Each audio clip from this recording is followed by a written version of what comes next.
তো এখন আমরা দেখাবো ভ্যালভ কীভাবে সেটিং করতে হয়।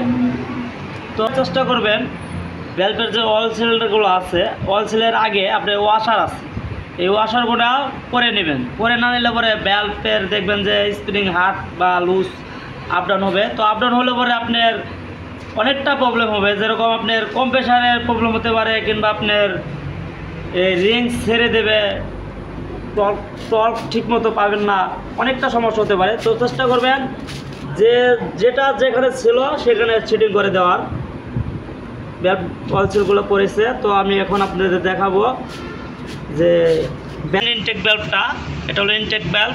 তো ইনটেক সাইডে টুকা দিয়েছে এই যে টিকটা, এই ইনটেক সাইডটাই টুকা দিয়েছে। ইনটেকটা এই যে পয়েন্ট মতো লাগিয়ে দেবো, ইঞ্জিন অয়েল দিয়ে সেটিং করে দেবো। তো দেখতে পাচ্ছেন এটা হলো একজস্ট ভ্যালভ। তো এটা একজস্ট সাইডে এই যে টুকা দেওয়া আছে, তো এই সাইডে একজস্ট সাইডটা লাগিয়ে দেবো। তো এটা তো আর আপনার টিক দেওয়ার প্রয়োজন নাই, একজস্ট তো টিক দিয়েছে বা ইনটেকও টিক দিয়েছে। তো এই সাইডে আর টিক দেওয়ার প্রয়োজন নাই, এই সাইডে এটা দিয়ে দিলাম, ইনটেক লাগিয়ে দিলাম। এখন দেবো একজস্ট।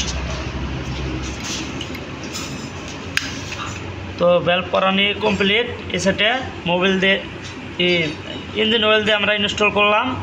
তো এখন দেখাবো ভ্যালভের লক পিনগুলা কীভাবে বসাতে হয়। প্রথমে জুট দিয়ে নিচে বসে নেবেন। তো এখানে আছে আপনার স্প্রিং, লকটপ।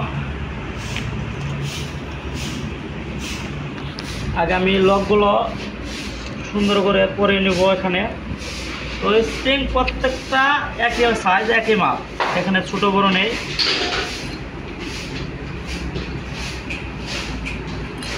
পরে নিলাম, লকটি আমি পরাবো।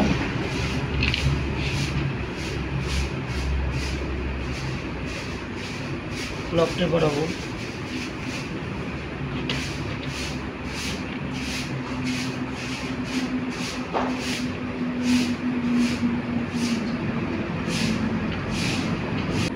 লক পরানো শেষ, এখন আমি ইনস্টল করব লকগুলো।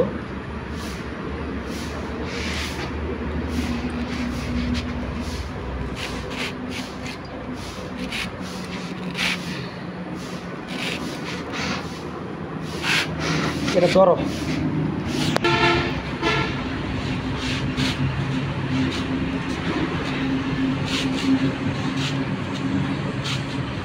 ভ্যালভটা কমপ্লিট করে নিলাম।